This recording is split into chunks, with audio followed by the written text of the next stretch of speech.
என்னங்க ஒரு வாரம் எங்க அம்மா வீட்டுல போய் இருந்துட்டு வரேன், வீட்டை பத்திரமா பாத்துக்கோங்க. டேய் என்ன நினைச்சிட்டு இருக்க? உன்ன பைய தூக்கி உங்க அம்மா வீட்டுக்கு கிளம்பிடுறா. வீடை யார் பாக்குறது, சமையல் யார் பண்றது? அச்சான்னு வச்சுக்கோ, மூஞ்சிலாம் சும்மா குழப்பிடுவோம் உன்ன. 1 லிட்டர் ஆயில் 150 ரூபா, 1 கிலோ அரிசி 80 ரூபா, மிளகாத்தூள் தனியாத்தூள் இதெல்லாம் சேர்த்தா எப்படியும் ஒரு 400-500 ரூபா வரும். அது போக வீட்டுக்கு தேவை எல்லா மளிகை சாமாவும் எங்க அம்மா வீட்டுக்கு போனா அவங்களே வாங்கி கொடுத்துருவாங்க. நான் அங்க போட்டா இல்ல நீ யாரும் வாங்கி தெரியா? வசதி எப்படி? ஏய் அங்க என்ன இன்னும் பாத்து நிக்கிற? சீக்கிரம் வா. பை போதுமா இல்ல இன்னும் வேணுமா? 2 மாசம் தேவை ஃபுல்லாக்கு ரொட்டி எடுத்துன்னு வர. அம்மா கொஞ்சம் டீ போட்டு தெரியா, தலை வலிக்குது. நானே ஆஃபீஸுக்கு கிளம்பிட்டு இருக்கேன். இப்போ வந்து டீனா நான் என்ன பண்ண முடியும்? அம்மா கரெக்ட் தான். நீனும் கஷ்டப்பட்டு ஆஃபீஸ்க்கு ரெடி ஆகி கிளம்பி காலைல போயிட்டு வந்து வீட்டை பார்த்துக்கிற, என்ன பார்த்துக்கிற, எங்கள் அம்மா அப்பாவை பார்த்துக்கிற, சமைச்சும் போடுற, எல்லாமே நீ தான் பண்ணுற. இவ்வளோ கஷ்டத்துக்கு நடுவில் உங்ககிட்ட டீ கேட்டதே என் தப்பு தான். இனிமேல் நான் அப்படி கேட்கக்கூடாது. நான் என் ஃப்ரெண்ட்ஸோட போய் குடிச்சிட்டு வரேன். நானே போட்டு தரேன்.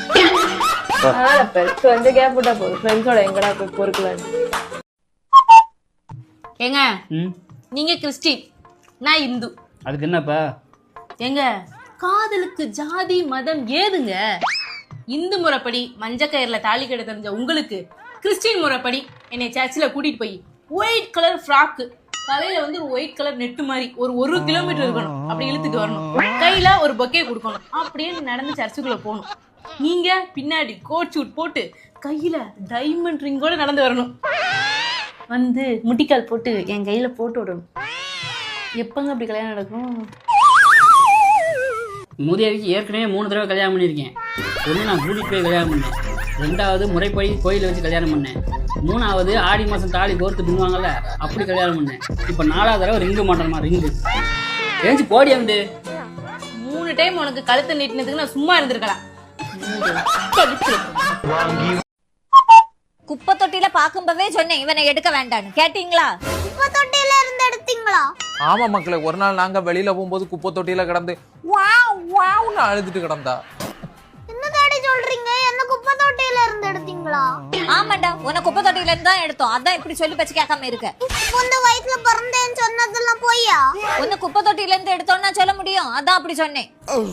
மக்களே வருத்தப்படாத, மம்மி கோவத்துல உண்மையை சொல்லிட்டாங்க. அப்போ என்ன குப்பை தொட்டில இருந்து எடுத்திருக்கீங்க? ஐயோ பாவம். சாரி மக்களே, கோவத்துல சொல்லி. உங்களை யார் என்ன குப்பை தொட்டில இருந்து எடுத்து தர சொன்னது? என்னது? நீங்க தூக்கலன்னா ஒரு பணக்காரன் தூக்கிட்டு போயிருப்பாங்கல்ல. என்னடா சொல்ற?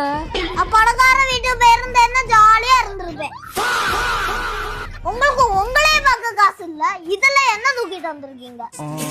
மக்களே கொஞ்சம் பார்த்து பேசு. என்ன பார்த்து பேசு? பணக்கார வாழ்க்கையை கெடுத்துட்டீங்க. டேய் வேண்டாம், இந்த வீடு நான் குப்பை தொட்டியிலே இருந்துருவேன்.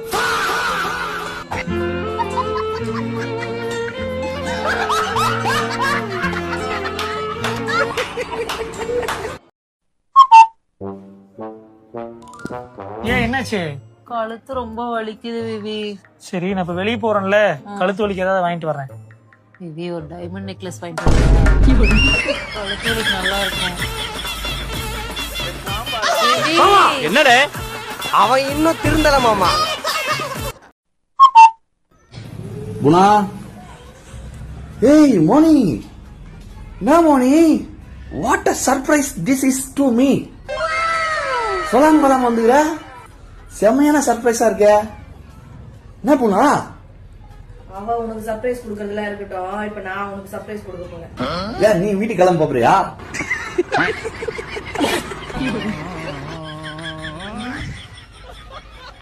நான்தான் எங்கேயும் போல, நீதான் வெளியே போற. நான் ஏன் வெளியே போனா? ஆமா அவ வந்துட்டா, அதனால நீ மேல் வீட்டுல அண்ணன் தனியா தான் இருக்காரு. நாளைக்கு நான் பேசிட்டேன், நீ அவர் கூட போய் தங்கிக்கோ. பூனா சொல்றது கேளு, நீ வேற இந்த நிலைமையில கிட. இவ சரியான சோம்பேறி, உனக்கு தெரியும்ல, ஒரு வேலை செய்ய மாட்டா. நான் தான் உன்னை பாத்துக்கணும். பாத்துக்கோ, நான் இங்க இருந்து பாத்துக்கிறேன் உன்னை. ஒண்ணு என்ன பாத்துக்க தேவையில்ல, நீ இங்க இருந்தனா நான் தான் உன்னை பாத்துக்கிட்டே இருக்கணும். கிளம்பு நீ.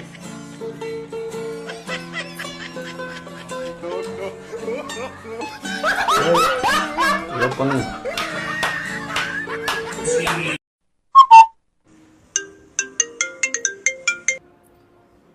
ஹலோ, என்ன சொல்ற? எப்போ? சின்ன வயசுடா அவனுக்கு. என்னாச்சு? என்னடா இத்தனை பேருக்கு நீ கூட சொல்லக்கூடாதா அவனுக்கு? என்னாச்சு? எத்தனை மணிக்கு? சரி சரி சரி ஓகே. என்னங்காச்சு? என் ஃப்ரெண்டு விமல் இருக்கான்ல, ஆமா, அவன் தம்பி கல்யாணம்.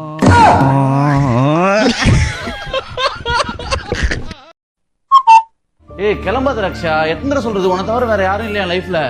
எப்படி நம்புறது? இப்பிறவியில் இன்னொரு பண்ணி சிந்தையிலும் தொடேன்னு வாட்ஸ்அப்ல ஸ்டேட்டஸ் வச்சா? அதெல்லாம் ஒரு மயிர வேணாம், என் தலையில அடிச்சு சத்தியம் பண்ணி சொல்லு. உன் சத்தியமா உன்னை தவிர வேற யாரும் இல்லையா என் லைஃப்ல? உங்க அம்மாவை கூப்பிடுறேன், அப்படியே இதே மாதிரி அவங்க தலையிலையும் சத்தியம் பண்ணி சொல்றியா? இருக்காங்க 2 பேரு, ஒன்னு பிரீத்தி ஒன்னு ஸ்வேதா.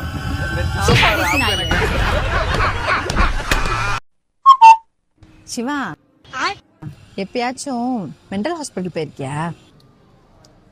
என்னடி கேக்குற? உன்னை அங்க இருந்தாடி கூட்டு வந்தேன்.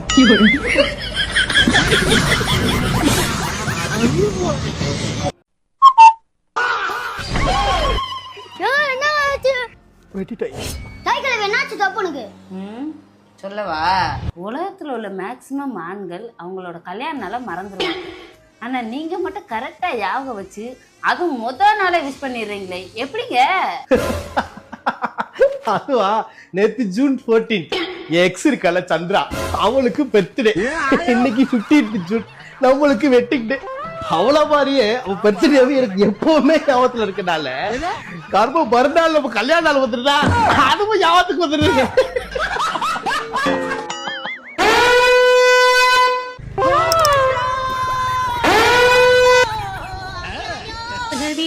ராஜகாளியம்மா பாளை நான் குமார் அவசரப்பட்டிய வெட்டிங் டே அதுவுமா வெரைட்டியா பிரியாணி வைக்கலனா கூட பரவாயில்ல. ஆஃப்டர் ஆல் ஒரு குஸ்காவாவது வச்சிருக்கலாம். இப்படி எதுவுமே இல்லாம சங்கட குஸ்கா வாக்கி வச்சிருக்கீங்க. எனிவே உங்க 2 பேத்துக்கும் ஹாப்பி வெட்டிங் டே.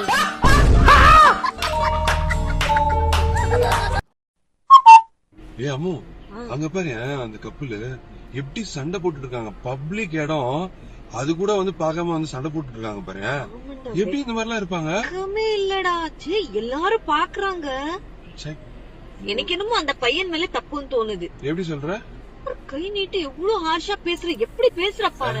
எனக்கு தெரிஞ்சு வந்து அந்த பொண்ணு மேலதான் வந்து தப்பு இருக்குன்னு நினைக்கிறேன். அந்த பொண்ணும் தான் வந்து கை நீட்டி வந்து பேசுறா. அவ கை நீட்டி பேசுறதுனாலதான் அவ கை நீட்டி பேசுறா. ஃபர்ஸ்ட் வந்து இவதான் வந்து நான் பார்த்தேனா கை நீட்டி வந்து பேசுனதுனாலதான் வந்து இவன் வந்து டென்ஷன் ஆயி. எனக்கு தெரிஞ்சு வந்து அந்த பொண்ணு மேலதான் வந்து டவுட்டா இருக்கு எனக்கு. கை நீட்டி பேசின உடனே அவள் தான் தப்புன்னு சொல்றியா? அவ என்ன பேசிருப்பா, அவ எப்படி அவ இது பண்ணிருப்பான்னு உனக்கு என்ன தெரியும்? நீ தானே வந்து சொன்ன அவன் கை நீட்டி பேசுனால வந்து அவன் மேல தப்புன்னு. அப்ப நீ எப்படி வந்து சொல்லுவாது? மூஞ்சி பார்த்தால தெரியுது பாரு, அடிக்கிற மாதிரியே பேசுறா. அவன் மூஞ்ச பாரு ஃபர்ஸ்ட், அதெல்லாம் விடு. உன் மூஞ்ச பாரு. உன் மூஞ்ச பாரு அபி, உன் மூஞ்ச பார்த்தாலும் எனக்கு காண்டா வருது. இது வச்சு பாரு, கொஞ்சம் கூட அறிவில்லை அபி உனக்கு. அவங்க பத்தி பேசும்போது அவங்க பத்தி மட்டும் பேசணும். ஏன் என் மூஞ்சி பத்தி பேசுற? இப்போ உன் மூஞ்ச பார்த்தாலே எனக்கு பிடிக்கல, அதனாலதான் உன் மூஞ்ச பத்தி பேசுறேன். புரிஞ்சுக்கோ, தயவுசெய்து இறங்கி போயிடு. நீ தயவுசெய்து பார்க்கவே பிடிக்கல எனக்கு.